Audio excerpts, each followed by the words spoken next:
തിയോഫിൻ, എറണാകുളം അടക്കമുള്ള മധ്യമേഖലകളിൽ ഏതൊക്കെ അർത്ഥത്തിലാണ് വോട്ടെണ്ണൽ കേന്ദ്രങ്ങളുള്ളത്, ഏതൊക്കെ അർത്ഥത്തിലുള്ള രാഷ്ട്രീയങ്ങളാണ് ഏറ്റവും ഒടുവിലും അലയടിച്ചുകൊണ്ടിരിക്കുന്നത്, എന്തൊക്കെയാണ് പുതിയ വിവരങ്ങൾ?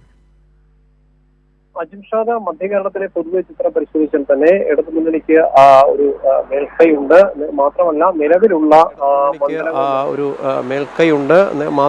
നിലവിലുള്ള മണ്ഡലങ്ങൾ നിലനിർത്താൻ കഴിയുമെന്ന ഒരു വലിയ പ്രതീക്ഷ തന്നെ ഇടതുമുന്നണി അല്ലെങ്കിൽ ഉറച്ച വിശ്വാസത്തിലാണ്. കൂടുതൽ മണ്ഡലങ്ങൾ നേടാൻ കഴിയുമെന്ന പ്രതീക്ഷയുമുണ്ട്.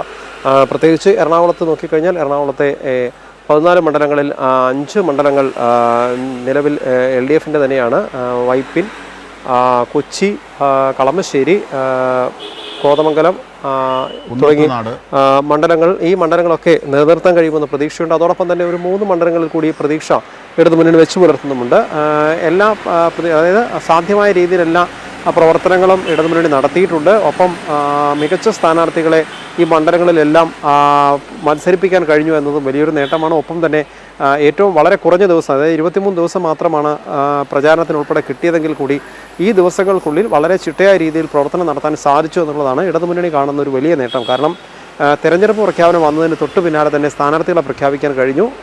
അതോടുകൂടി തന്നെ ഈ തെരഞ്ഞെടുപ്പ് പ്രചരണത്തിലേക്ക് ഇറങ്ങാൻ കഴിഞ്ഞു, ആദ്യഘട്ട പ്രചരണം ആരംഭിക്കാൻ കഴിഞ്ഞു എന്നത് തന്നെയാണ് ഏറ്റവും വലിയ നേട്ടം. കാരണം സ്ഥാനാർത്ഥി പ്രഖ്യാപനം വന്ന് തൊട്ടടുത്ത ദിവസം, അതായത് അന്ന് വൈകിട്ട് തന്നെ റോഡ് ഷോ ഉൾപ്പെടെ നടത്താൻ കഴിഞ്ഞു. പിറ്റേ ദിവസം രാവിലെ മുതൽ തന്നെ സ്ഥാനാർത്ഥികൾ പ്രചരണത്തിന്റെ ആദ്യഘട്ടത്തിലേക്ക് കടന്നു എന്നുള്ളതാണ് ഒരു വലിയ